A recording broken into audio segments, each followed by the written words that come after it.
I don't know if there's another Trek episode that has this one man show feel to it.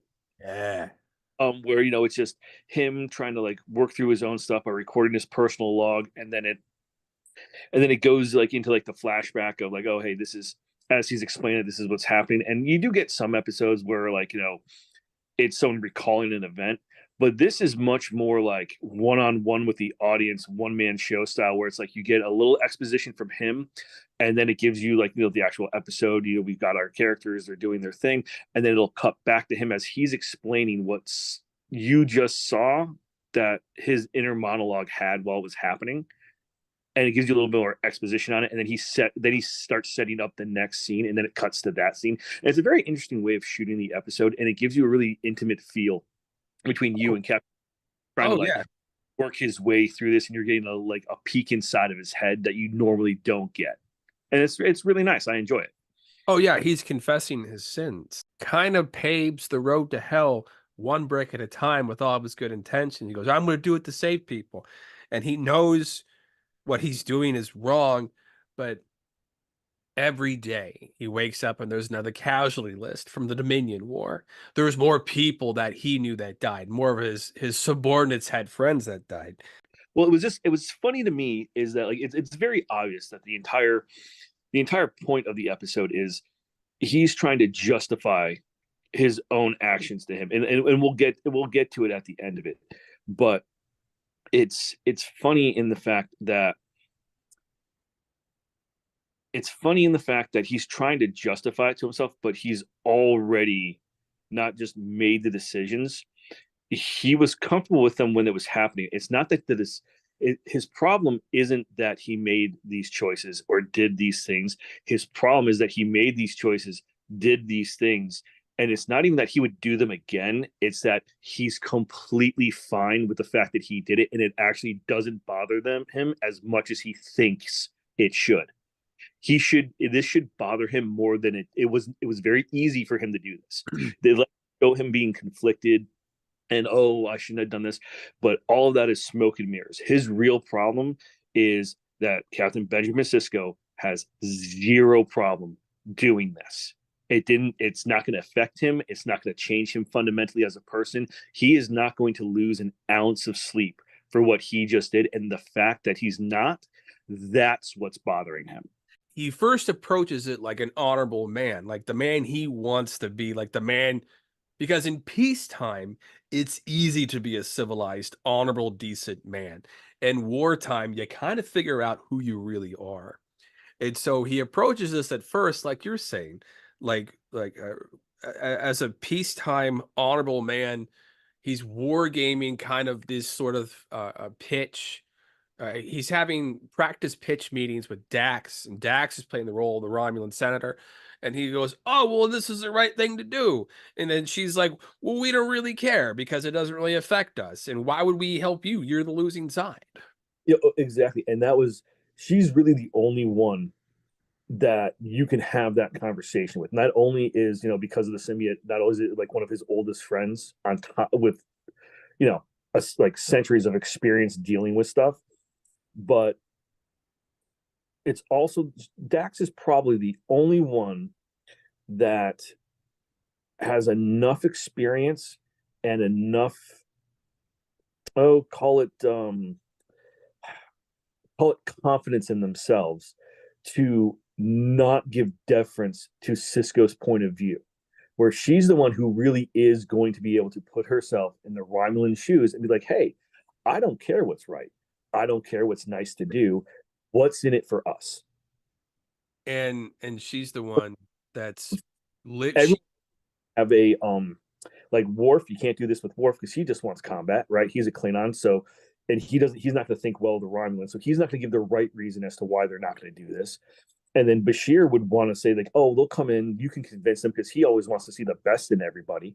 So and like Kira is not going to be a help in this either, right? Because she's just not going to have the correct world view, right? All their backlog of stuff would influence what they're telling Cisco. Whereas Dax is going to be like, hey, you are absolutely wrong about this. Here's why you're wrong about this, and do it in a way to get him to see that, like, oh, hey, that's why I'm wrong. And you need this scene to get him to the next point, right? Without this, nothing else is going to make sense to him. He needs this exposition to tell him like, hey, he already knows what she's telling him, but he can't admit to himself that he's already right. He needs someone else to tell him that he's right, but someone that he knows isn't telling him he's right because of who he is. Does that make sense? Absolutely, because she's not going to defer to him just because he's the boss, because the Dax symbiote trained him as a junior officer once upon a time. So the Dax symbiote has centuries of life and experience and isn't a knows what's necessary in that meeting is to poke every hole they can in Ben Sisko's argument. And to just because if you come to me with an argument and say, "Hey Derwin, poke holes in it," I'm going to tear it apart as best I can. And if I can't, then your argument's solid. But if I can pick it apart to little tiny pieces, well, then you've got nothing. And so, like you were saying, that takes Sisco from the honorable route to Garrick, who is so much more than a tailor. And he was What a do you mean? He's just plain simple Garrett. and oh, we'll get to the fear he strikes in criminals here in a second. Oh, Uh, I just quick second. I really he one of my favorite characters in all of Trek. oh, Like Garrick is just amazing. Like they hit it out of the park with like the perfect actor to do this, and just and the subtle ways that they use him over the years is sublime. If it's a Garrick episode, you know it's going to be good. Andrew Robinson, fantastic casting choice. He's the guy. Garrick is the guy you need. You kind of want a guy to keep in your back pocket whenever you need some like illegal shit done, especially if you're on the frontier, and it's the wild, wild west. You want a guy who's normally pretty cool, but he knows a dude you don't want to have lunch with, but a guy you might meet behind in the alley somewhere to like get some business accomplished. That's Garrick. Garrick's the friend you don't admit to having. So when Cisco first talks to him, he's like, "Hey, I can reach out to some people that don't like the Dominion." Like Cisco tells him what he wants to do, right? And Garrick immediately after like he gives him a look, and then he's like, "Hey, I'll reach out to some people I know. We'll see what we can get done." Right? And it's all above board. Hey, we'll spy. We'll get some information for you, and we can get the Rhinelands in this war. And then we cut to their next scene together when Cisco comes in. It's been like 3 days. And Gary's like, oh, yeah, I know. I reached out to this person and this person, and they were all on board because they really don't like the Dominion. And then within 24 hours, they were all dead. And then it's like, hey, because of that, now we got the data crystal and we're gonna fake this up. But here's my question to you. Did he ever even call those people? Did they Absolutely not. did they ever even die? Or did Garrick just know, hey, I just need to give him a story that the way he wants to do it is not going to work. My way will work. And Garrick already had from this point forward, from here to the very end of the episode with how it hashes out, he always knew that's exactly how it was going to go. And he strung Cisco along knowing where the plan was going to change, how he was going to change it, and how he was going to manipulate Cisco to a certain extent to get it all done. Yes. And he was just the devil on his shoulder telling Cisco, because Cisco wants to be an honorable good man. And Garrick has no interest in that whatsoever. He just wanted to get the job done because he Okay, knows what happens if the Federation loses. so you agree with me? Like those people never even existed. Oh Like that yeah, was or they might have existed, but he didn't call them. He's not going to burn those assets. okay. I'm glad that we're on the same page with that. Yeah. If you can do a job and just like kill a Romulan senator and a criminal and not burn all your assets and your resources back home on Cardassia Prime, why the fuck would you do that? That would be That's what ridiculous. no way. There's no way he actually talked about to these people. No. After he tells Cisco that all of the operatives are dead, he says, "Oh, I've got this plan. we're going to have a Cardassian data crystal that's going to have a fake Dominion invasion of Romulus on it, and we're going to slip it to this Romulan senator. And there's a line that I love where sort of the road to hell is like solidified, where Garrick says, "This may be a messy, bloody business. Are you prepared for that?" And Sisco says, "I'm prepared to do whatever it takes to bring the Romulans into the war." Yeah, so obviously, we get the scenes where, like, all of a sudden Betazoid falls like super fast. Yeah. Covering fleet was out of position on a training exercise, and it ratchets up the tension and his need to get something done. And then here's Garrick with like, "Hey, so we can get this done. Need one more thing though. I kind of need you to call the Klingons and get this dude out of prison real quick because they're gonna execute him like tomorrow." His name's Tolar. And Cisco's like, "You know what? I'm like in for a penny, in for a pound. Like I'll make a call. And he's like, but you understand, like I have to like kick this upstairs to my superiors and all this other stuff." And I actually didn't write a note about this, but I think it's I don't know if it's interesting or if it's just kind of funny to me that Garrick has no problem whatsoever with Cisco kicking it upstairs to like Starfleet, to like the higher levels of Starfleet command. And I'm guessing that's because, as a former intelligence operator with like the Obsidian Order or whatever, he knows who's actually running Starfleet, right? He knows beyond all like the idealism, or he knows that Section 31 is a thing, right? He knows that when this gets to the final desk, that person is one of the people who does the horrible things to allow the Federation to be the Federation without knowing the horrible things that are done to keep it that way. So Yep. he's like, you go ahead and kick this upstairs 100%. Your superiors are going to sign off on it, and all you got to tell Gowron is that you're going to use this guy to kill a bunch of people in the Dominion, and he's going to be on board with it because he like that's all he wants to do, right? So we're all copacetic. Go do your thing, and whoop, guys on the station. And they don't have And a reason to really, because like in peacetime, it's easy to be like, intergalactic neoliberal space socialist who are all about like saving bugs or whatever. But when the Dominion's staring down you, you're losing planets. Betazed's gone. That's a key member of the Federation.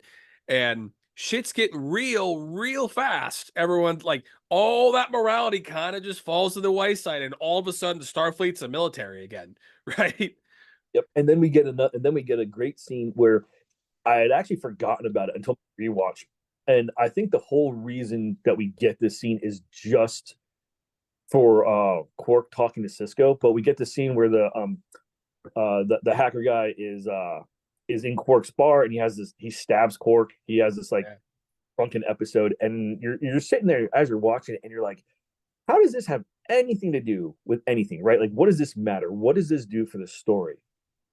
And it does nothing until you have Cisco essentially he's talking with Quark. He's like, "Hey, how do we cover this up? Because if you press charges, Odo he's going to log it. Like, there's nothing I can do about that. So I'm here working with you because obviously you have a price." And Quark turns it around on him. And he's like, "Well, I need 5 bars of gold press latinum and this and that. And none of that really matters. What really matters is the 98th rule of acquisition." When he tells him, like, Quark tells Cisco, like, "I'm really glad that there's a little Ferengi in you because everyone has a price. Rule of acquisition 98 or whatever it is, right?" Yeah. And that is actually the whole purpose of the scene. The whole purpose of the scene, Cisco has a price that he is willing to be paid to compromise his morality, right? Like, you bring in the Romulans into the war, help us defeat the Dominion, I am willing to pay this price, right? I'm willing to cover up a stabbing. I'm willing to do all this back channel things. I'm willing to give this dude some kind of biological like replicating technology thing that he gets Bashir to give him to pay the guy off, somebody else off for. Where Yeah. I'm gonna like, I'm definitely complaining about this. Like, you're gonna put this in writing because this is like a bad deal. And Sisko's just like, yep, I already knew you were going to. Here's it is. He wrote it up for you. Here you go. Tell whoever you want, man. Like, we're way past this now. Yeah, like he's just giving a piece of his soul, a piece at a time. It was like, hey man, like this is like a highly controlled thing. Like, why do you want this? And Sisko's like, hey, you shut up, give it to me. Here's your order. Go complain to Starfleet Medical because this is never gonna see the light of day. Yeah. Starfleet Medical doesn't want to be Dominion Medical. And what's really cool is, like I was saying earlier, the utter fear that Garrick instills in Tolar, the guy Oh, that creates the fake hologram thing, who makes it very like realistic and shows all the battle plans and stuff. And like at one point during the scene with Quark, after Cisco says, "Hey, I got you off," and then he goes, "Oh, okay, cool. I guess I'm working for you now." He goes, "No, yeah, and man, Garrick." He goes, "Garrick's on the station." Like, like you would have thought it was Batman. Like, you know how the fear Batman oh strikes in yeah, people. absolutely terrified. Absolutely terrified. And after Tolar delivers the final product, where it's this finished full like replica hologram, and Garrick turns to Tolar and says, "Hey, why don't you wait in your quarters? I'll be there to say hello." In the scariest fucking eyes I've ever seen. Like, I thought he was gonna, because I didn't really remember everything about this episode. I was like, does he kill him right here? Like, is that happen like right now? Because I kind of felt like it was about to. yeah. Oh man. Oh man, I'm like, ooh, he's got that I'm gonna skin you and turn your skin into a lampshade vibe going. And then you get to the Romulan senator who shows up. And he shows up on Deep Space Nine. He's being a real dick about it. From the He's like, jump. From the jump, you're like, man, forget this dude. Like just such a like a pompous asshole. And it's like, man, like, we can make you like, no one knows you're here. Like, I can make you disappear like today. yeah, like, and he's like, oh, why would I care? Because you guys are the losing side and stuff. And then Cisco says it's the right thing to do. And much like how Dax predicted, dude's like, I don't care what the right thing to do is. And then Cisco says, they're going to invade you. We have proof. And then after he hands him the proof, shows him this full length hologram, you get that wonderful meme where he says, it's a fake. Oh, it like, let's not gloss over though. We get a couple minutes of Jeffrey Combs, and always a good episode when he's in it. Always a good episode. Um, but it's it's great how Cisco gets like lies through his teeth, gets this guy to kind of come around. He's like, you know what? You give me proof, and this will happen. So he flips just like that, right? Just showing like this is it's not a problem with the Federation they have. It's, hey, we're gonna back the winning side for as long as we possibly can to get our own personal advantage out of this. So like, it's not really personal, right? Like, I don't like you. Like, he doesn't like humans, obviously, but Yeah. he doesn't like the Dominion any more than he likes humans, right? Is like, he just needs a reason, Yeah. which is very, that's understandable. Um, but like the overacting of when like, it's that one scene Cisco just kind of walks in, the guy's phone, he's like, it's a fake, and then it just cuts, right? And And Cisco looks like the dude looks like he's got that look of like, man, we're gonna get fucking caught. I know we're gonna get fucking caught. Like, and Avery Brooks is probably one of the most confident men who ever lived.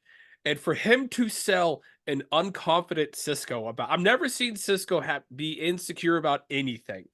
And he's insecure in that moment of like, is he gonna buy it? He's not gonna buy it, is he? And then he says, it's a fake. And you can see Cisco's ass go, fuck.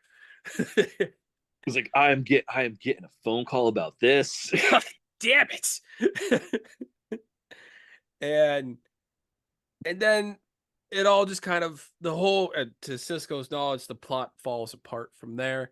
He goes, oh my god, it was all for nothing. I sold my soul for nothing.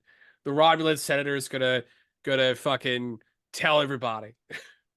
Oh yeah, and now there's a real feel like will the Romulans come in on the side of the Dominion because the Federation was trying to get them into the war on their side, like using like a fake thing, and we get like another casualty report scene right where he posts the casualties up, and then right in the middle of that scene, Cisco gets notified like, hey, you're never gonna believe this, but Island dude that was like clandestinely here that no one even on Romulus knows that stopped at DS9.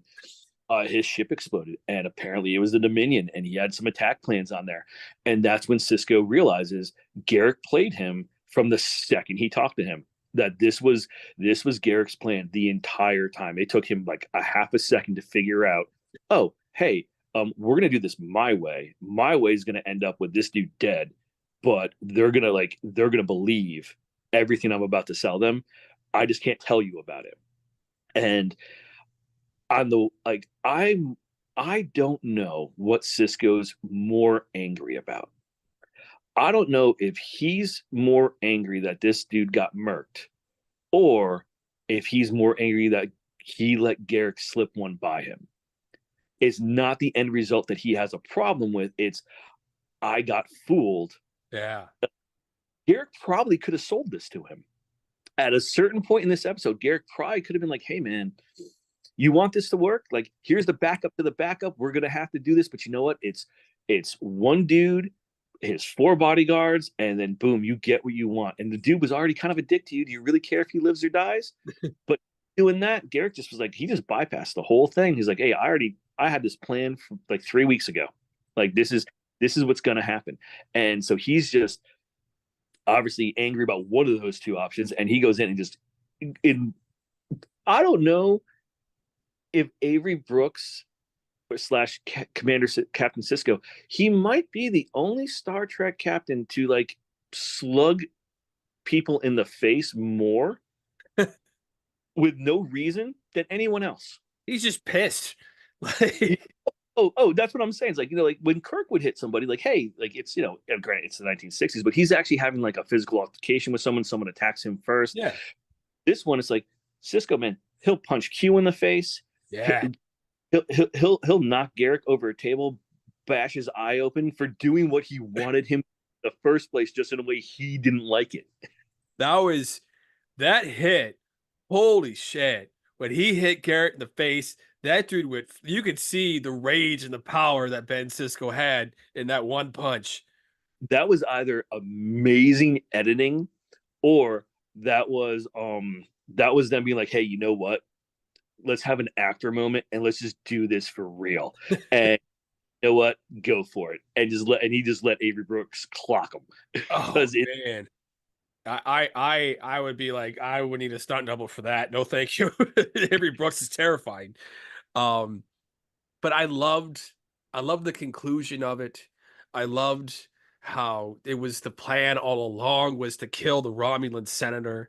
How Ben Sisko hates nothing more than finding out who he is, and the man he is isn't the honorable, neoliberal space socialist that cares about bugs or whatever. It's I will sacrifice as many bodies as I need to win this war, regardless if they're innocent or not. Oh, exactly. And I really loved, like, now that we're at the tail end of the episode, like the way it ends with he's kind of done with his recording and he sets his drink down and he's getting to the last bit of it, and he's like, the most damning thing about it, I think, that I can live with it. And like, Yeah. he's recording, and then he tells the computer to like delete the entire log, right? And that's when we as the audience with him realize, so he was never recording this log to actually make it a part of the official record, right? Yeah. He was just trying to get himself from A to B, work out what he did, why he did it, because he's having such a hard time dealing with the fact that he's okay with it. Yeah. It's one thing when someone has to do something and they feel terrible about it. They're like, I can't believe I had to do this, but I feel awful about it. It's a whole nother thing when you choose to do something that a lot of your peers would consider like evil or bad warranted or against the Federation ideals, and it doesn't bother you. He doesn't have guilt over this. He doesn't have remorse over this. He doesn't even particularly feel bad about it. And that is what bothers him. Is like, I can live with this. Like, I'm fine. I'm still the same guy I was 2 weeks ago. And And there's a welcoming to the fight party because Gowron's going to be there. Those Romulans are going to be there. He did it. He accomplished the mission. And the end of it, like the line I love was he says, I lied, I cheated, I bribed men to cover the crimes of other men. I am an accessory to murder, but the most damning thing is I could live with it. And if I had to do it all over again, I would. oh, exactly. And it's great because it gives you that dirty underbelly side of Star Trek that DS9 did so well. Oh yeah. But it's also one of those things, like, when you think about it, at the end of the day, once everything's finished and you see the finished product of what you've done, if you would do it again, then you already know it was the right thing to do. Yeah. It just wasn't the It's nice thing to do. Oh yeah, well, it's not the nice thing to do, and it's obviously going against like the Federation ethos and all that other stuff. But the thing that DS9 did better than I think pretty much any other Star Trek show was couch their episodes that this is a real world with real consequences, Yeah. and they show how hard it is for people to do the right thing or for people to do the necessary thing, and the consequences of doing that. Yeah. Like, Like how him not doing this could have very well been the Federation losing the war, right? Like, yeah, you helped off like 5 people, but guess what?